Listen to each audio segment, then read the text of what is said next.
5 benda yang haram pasal makeup. Makeup ni boleh je kita nak pakai, cuma dia sekadar yang perlu sahaja. Contoh kan, untuk elakkan muka kita nampak kusam, so kita pakai bedak sikit, kita pakai macam lip balm ke ataupun lipstick yang colour dia tak terang. Benda ni yang korang jangan buat.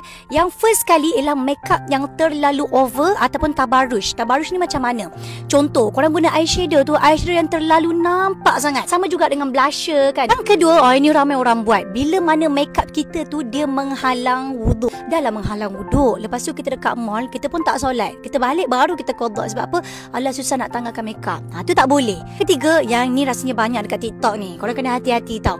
Makeup yang memudaratkan. Maksudnya disebabkan korang nak kejar harga yang murah tu, korang pakai barang-barang yang boleh memudaratkan diri korang. Yang keempat, yang ni model selalu buat dalam photoshoot, which is korang pakai bulu mata palsu.